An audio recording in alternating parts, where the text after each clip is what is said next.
जय हिंद। दोस्तों, बहुत स्टूडेंट्स और यंगस्टर मुझसे ये क्वेश्चन पूछते हैं कि जब हम सर +1 में होंगे तो हम कौन से सब्जेक्ट्स लें, कौन सी स्ट्रीम लें। जब हम कॉलेज फर्स्ट ईयर में होंगे तो हम कौन से सब्जेक्ट्स लें, जिससे कि हमारी यूपीएससी की प्रिपरेशन, आईएएस की प्रिपरेशन जो है वो बहुत अच्छी हो जाए, हमें एक एडवांटेज मिल जाए। इन सारे क्वेश्चंस का एक ही आंसर है कि आपका ये क्वेश्चन ही इनवैलिड है। ये क्वेश्चन का कोई लिंक ही नहीं है। ये क्वेश्चन बड़ा इमेच्योर्ड क्वेश्चन है। अगर आप अपनी यूपीएससी की प्रिपरेशन +1 की स्टेज में ही या कॉलेज फर्स्ट ईयर के अंदर सब्जेक्ट सिलेक्शन स्टेज में ही रिलेट कर रहे हैं तो आप बहुत बड़ी गलती कर रहे हैं। इसके दो कारण हैं। पहला कारण कि जब आप +1 में हैं या कॉलेज फर्स्ट ईयर में हैं, अगर आपने यूपीएससी प्रिपरेशन करने का डिसीजन लिया है तो हो सकता है आपका ये डिसीजन अभी इस स्टेज पे इमेच्योर डिसीजन हो सकता है आपको सारे प्रॉज एंड कॉन्स इस पर्टिकुलर एक फील्ड के नहीं पता है। आप सिर्फ और सिर्फ ग्लैमरस पार्ट देख कर आए हो, जबकि किसी भी फील्ड में एंटर करने से पहले आपको सारे के सारे प्रॉज एंड कॉन्स पता होने चाहिए।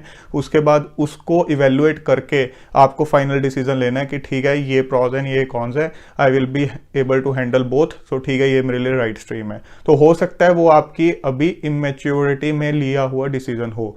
तो आप क्या कर रहे हो बेसिकली, अगर इससे रिलेट करके इसी स्टेज पे अपनी स्ट्रीम चूज कर रहे हो या सब्जेक्ट्स चूज कर रहे हो, तो आप अपनी लाइफ में खुद को टोटली डिपेंडेंट ऑन यूपीएससी बना रहे हो, जो कि बहुत ही गलत स्ट्रेटेजी है।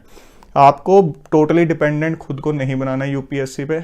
आपको कभी भी ऐसे स्ट्रीम या ऐसे सब्जेक्ट्स इग्नोर नहीं करने हैं, ऐसे सब्जेक्ट स्ट्रीम छोड़नी नहीं है जो कि आपकी स्ट्रेंथ से रिलेटेड है, जो आपको पता है ये मेरी स्ट्रेंथ है, इसमें मेरा इंटरेस्ट है।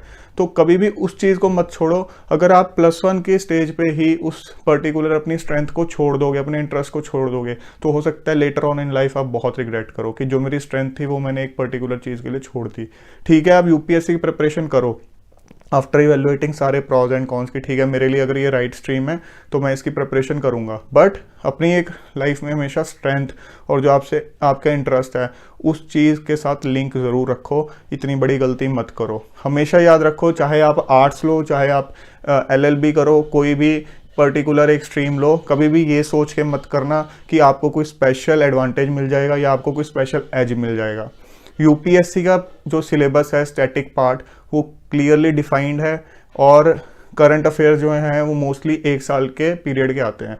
तो प्रीलिम से पहले कोई भी कैंडिडेट, चाहे वो इंजीनियरिंग बैकग्राउंड का हो, चाहे वो मेडिकल बैकग्राउंड का हो, चाहे वो आर्ट्स का हो, कॉमर्स का हो, किसी भी बैकग्राउंड का हो, सबके सब कैंडिडेट्स जो हैं अगर प्रीलिम से 1 साल पहले सिंसियरली प्रिपरेशन स्टार्ट करते हैं, सबके सब प्रीलिम से पहले ऑलमोस्ट एक लाइन पे आके खड़े होते हैं। तो आप अगर ये सोच रहे हो कि मैं +1 से स्टार्ट करके एक स्पेशल सब्जेक्ट्स लेके, एक स्पेशल स्ट्रीम लेके कोई स्पेशल एज ले लूँगा, तो आपकी बहुत बड़ी इमेच्योरिटी है। तो आपको फील्ड कौन सा लेना है यूपीएससी की प्रिपरेशन के लिए?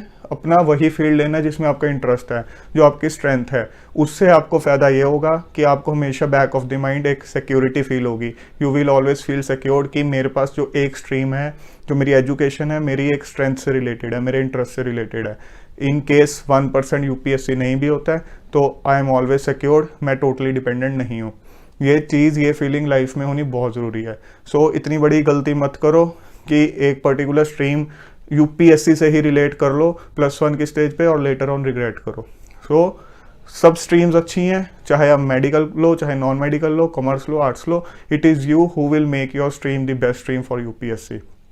टोटली इंडिपेंडेंट चीज़ें हैं दोनों, आपस में रिलेट मत करो। So take a wise decision so that you don't have to regret later on. So thank you so much for watching this session. See you soon. Jai Hind.